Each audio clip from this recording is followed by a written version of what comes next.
अगर ये इनलीगल है, क्यों इनको बिजली कनेक्शन दिया गया? कैसे इनके पास पानी का कनेक्शन है? इनके बच्चे सरकारी स्कूलों में पढ़ते हैं, क्यों उनका दाखिला किया गया? क्यों इन लोगों को राशन कार्ड दिया जाता है? अगर ये अवैध ही हैं तो क्यों इनके वोटर कार्ड बनाए गए? क्या ये राजनीतिकरण नहीं है?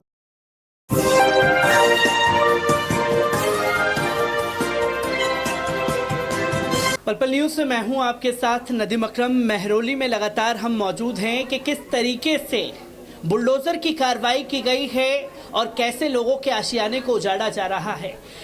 बार बार सवाल ये खड़ा हो रहा है, डीडीए बोलता है कि उनकी ज़मीन है, पर यहाँ आप देख सकते हैं कि लोगों के घरों में पुराना मीटर लगा हुआ है, जिसकी तस्वीर आप देखेंगे। इसी के साथ साथ अगर हम नीचे की तरफ बढ़ेंगे तो वहीं आप देखेंगे कि और लोगों के घरों में भी लगातार जो है ये मीटर लगे हुए हैं। मैं लगातार कैमरामैन से कहना चाहूँगा कि वो दिखाएं और किस तरीके से लोगों को 10 मिनट की सिर्फ मोहलत दी गई है। जैसे कि आप देखेंगे कि ऊपर भी मीटर लगा हुआ है, पुराना मीटर लगा हुआ है। कई सालों से लोग जो हैं यहाँ पर बिजली पानी का बिल देते हुए नजर आ रहे हैं। सवाल ये खड़ा हो जाता है कि आखिरकार प्रशासन कहाँ सोया हुआ था और कैसे लोगों से बिजली पानी के बिल वसूले गए। देखेंगे दूसरा घर मीटर लगा हुआ है यहाँ पर। इसी के साथ साथ हम आगे चलेंगे कि लोगों के घरों पर लगातार मीटर लगे हुए हैं और यहीं आप देखेंगे कि इधर घर में भी मीटर लगा हुआ है झीनी की तरफ में। तो यहीं आप देखेंगे कि ये पुराना मीटर एक लगा हुआ है यहाँ पर। लोगों के घरों में पानी बिजली के मीटर लगातार लगे हुए हैं, पर मीडिया ये लगातार बात करता हुआ दिखाई दिया, पर कोई इस मीटर के बारे में बात नहीं कर रहा। और अगर ये इलीगल तरीके से रह रहे थे तो प्रशासन क्यों इतने सालों से सोया हुआ था? और जब पुलिस प्रशासन यहाँ पहुँचा है, अधिकारी डीडीए के यहाँ पहुँचे हैं, तो महज 10 मिनट का मोहलत दिया गया है। और देखेंगे कि ये मस्जिद का पूरा एरिया है और जिन लोगों के घरों को तोड़ने के लिए बातें कही गई हैं, लोगों ने अपना सामान जो है वो मस्जिद के अंदर रख दिया। देखिए 5 मिनट की मोहलत जो है वो दी गई। देखिए किस तरीके से लोग, ये अधिकारियों ने रखा है यहाँ मस्जिद के अंदर? नहीं, ये हमसे बस बोल दिया गया, हमने जल्दी जल्दी रखा। हमारा कुछ सामान टूट भी गया, कांच का सामान वगैरह कुछ सामान जो है वो टूट भी गया है। जैसे कि आप देख सकते हैं कि मस्जिद मदरसे की जमीन है। मस्जिद का नाम क्या है? मस्जिद का नाम धोबियान मस्जिद। धोबियान मस्जिद। तो धोबियान मस्जिद, ये मस्जिद को लेकर के तो कोई नोटिस नहीं दे रखा है? नहीं, ऐसा कुछ नहीं दे रखा। मस्जिद का नाम धोबी है बेटे, ये हमारी धोबियों की बहुत पुरानी 100 साल पुरानी मस्जिद है ये। देख सकते हो प्लास्टर भी हम अभी चालू हुआ है। देखो अभी काम ही चल रहा है, ये बल्कि दोबारा करवा रहा है, थोड़ा आके इसे सही मिल के चल, बहुत पुरानी हो गई इसलिए इसका काम चल रहा अभी। हाँ, मैं कैमरामैन से कहना चाहूँगा कि आप देख सकते हैं कि किस तरीके से मस्जिद के दरवाजे जो हैं उन लोगों के लिए खोल दिए गए हैं जहां पुलिस प्रशासन, डीडीए अधिकारी अपनी गुंडागर्दी और बुलडोजर के दम पे लोगों के आशियाने को उजाड़ रहे हैं। उल्टे सीधे लोगों के सामान जो हैं वो फेंक दिए गए। जैसे कि भाई ने बताया कि कुछ कांच के भी सामान थे जिनके तोड़ा गया है। मैं इमाम साहब से भी बात करने की कोशिश करूंगा किस तरीके से यहाँ पर ये कार्रवाई जो है हुई है। मैं आपसे जानना चाहूँगा कि जो ये रवैया अपनाया गया है बुलडोजर का, किस तरीके से देख रहे हैं?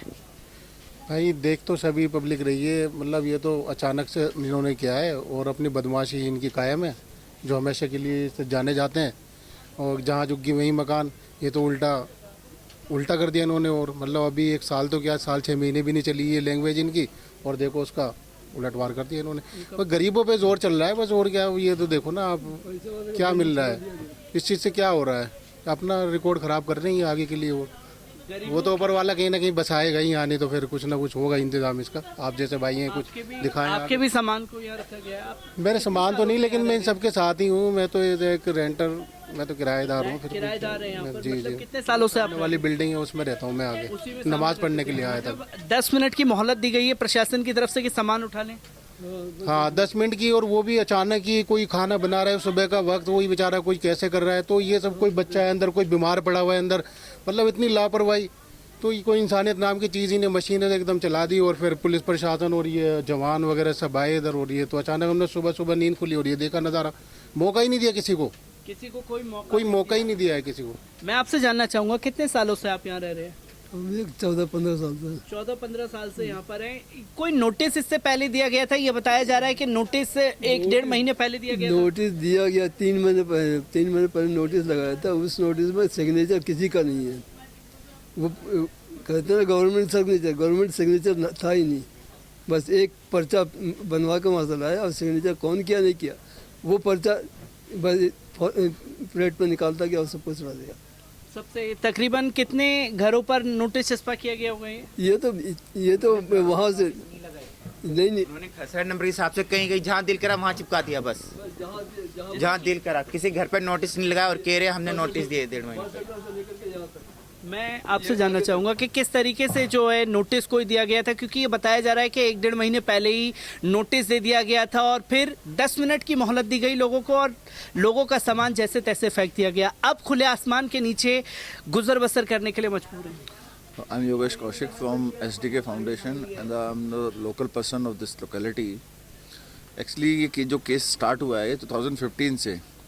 इंटेक एक NGO है, एक ट्रस्ट है और नेशन वाइज वो काम करता है। इंटेक ने एक एप्लीकेशन फाइल की ऑनरेबल हाई कोर्ट में और कोर्ट में प्लेस किया उसने कि जितने भी हमारी जो हेरिटेज साइट्स हैं, जितना भी रिज का एरिया है, उसको जितने भी इंक्रोचर्स ने इंक्रोच किया है उसको इंक्रोचमेंट फ्री किया जाए, एंटी इंक्रोचमेंट ड्राइव चला करके। हाई कोर्ट के अंदर ये एप्लीकेशन फाइल की गई। उस एप्लीकेशन के बिहाफ पे इंटेक की उस एप्लीकेशन के बिहाफ पे दिल्ली हाई कोर्ट ने उस एप्लीकेशन को के बिहाफ पे नोटिस इशू किया वक्फ बोर्ड, DDA, हॉर्टिकल्चर और जितने भी अदर डिपार्टमेंट्स हैं। उन डिपार्टमेंट्स ने जब अपना रिप्लाई उसमें फ़ाइल किया है तो रिप्लाई में फ़ाइल करने के बाद उन्होंने स्टेटस रिपोर्ट फाइल की। कोर्ट ने स्टेटस रिपोर्ट मांगी। जब स्टेटस रिपोर्ट मांगी तो DDA ने, वक्फ बोर्ड ने और हॉर्टिकल्चर डिपार्टमेंट ने और ASI ने, आर्कोलॉजिकल डिपार्टमेंट ने अपने अपने एरियाज़ में अपनी अपनी बाउंड्रीज़ में इस बात को एडमिट किया कोर्ट में कि हाँ हमारी जो प्रॉपर्टीज़ हैं उसको इंक्रोचर्स ने इंक्रोच किया हुआ है। उसके बाद सडनली इंटेक ने अगेन एक एप्लीकेशन फाइल की और उसमें डिमांड की कि जितने भी इंक्रोचमेंट इस लैंड का हुआ है उसको डिमोलिश किया जाए। सिमिलरली उसी एप्लीकेशन के बिहाफ पे दिल्ली हाई कोर्ट ने मिस्टर सतीश चंद्र शर्मा जो चीफ जस्टिस हैं उन्होंने इसके ऊपर एक ऑर्डर पास किया है डबल बेंच ने और ये डेमोलिशन ड्राइव उसी के बिहाफ पे ये चल रहा है। 2021 दिसंबर में इसका डिमार्केशन हुआ और दिसंबर 2022 में इसका नोटिस इशू किया गया। लगभग 2 महीने पहले यहाँ पे नोटिस दिया गया लोगों को और इसको डिमोलिश करने का इन्फॉर्मेशन दी।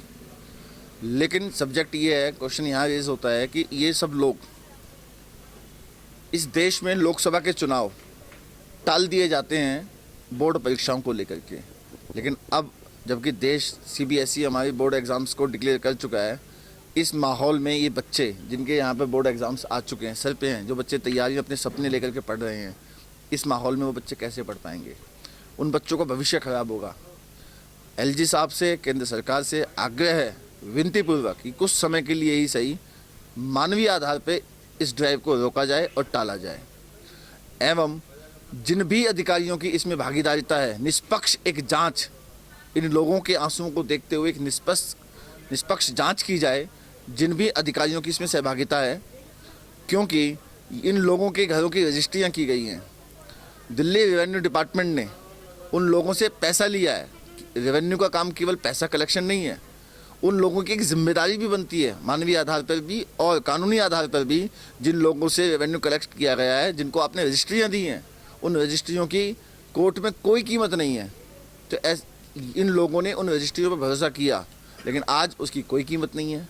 ये लोग अपने आप को ठगा हुआ महसूस कर रहे हैं। जितने कितने बिल्डरों ने 5-5, 7-7 मंजिलों की इमारतें यहाँ खड़ी कर दी हैं, लोगों ने अपनी खून पैसे की कमाई से पाई जोड़ करके उस मकान को ख़रीदा है। लेकिन आज वो बिल्डर, वो अधिकारी, वो नेता, वो निगम के लोग भी, MCD के लोग भी आज इस जगह प्रश्न चिन्ह खड़ा होता है कि आज वो लोग कहाँ हैं। इन लोगों का कोई प्रामाणिकता, जो आज उनको जो रजिस्ट्री के नाम पर जो सर्टिफिकेट दिया गया, अगर ये इनलीगल है, क्यों इनको बिजली कनेक्शन दिया गया? कैसे इनके पास पानी का कनेक्शन है? इनके बच्चे सरकारी स्कूलों में पढ़ते हैं, क्यों उनका दाखिला किया गया? क्यों इन लोगों को राशन कार्ड दिया जाता है? अगर ये अवैध ही हैं तो क्यों इनके वोटर कार्ड बनाए गए? क्या ये राजनीतिकरण नहीं है? मैं सभी लोगों की ओर से माननीय एलजी साहब से और केंद्र सरकार से विनम्र आग्रह करता हूं कि इस ड्राइव को तुरंत प्रभाव से रोका जाए। महोदय, G20 एक बहुत बड़ा अवसर हमारे देश को मिला है, लेकिन जब विश्व देश में आएगा मेहमान अतिथि बन करके, इस समय पर हमारे लोग जब सड़कों पर होंगे, विचलित होंगे, तो दुनिया हमारा मजाक समझेगी। मैं विनतीपूर्वक पुनः आग्रह करता हूं सर, कुछ समय के लिए इस ड्राइव को टाला जाए। आप लगातार मांग तो की जा रही है कि इसे टाला जाए योगेश जी, क्योंकि कई सालों से लोग जो है यहाँ रह रहे थे और सवाल ये खड़ा हो जाता है कि अचानक से डीडीए कहाँ इतने सालों से सोया हुआ था, अचानक आया। क्योंकि कुछ लोगों से बात की जिन्होंने ये बताया कि ये वक्त की भी ज़मीन है, अब डीडीए अपना दावा छोड़ रहा है। कहीं ना कहीं तो ठगाए गए ये लोग रहे। आप भी यहाँ रह रहे हैं कई सालों से, पूरी ये देखा है। इससे पहले कभी इस तरीके की कोई कार्रवाई या कोई नोटिस किस तरीके से देखते हैं ये जो लगातार पूरे देश भर में अतिक्रमण के नाम पर लोगों के घरों को तोड़ा जा रहा है?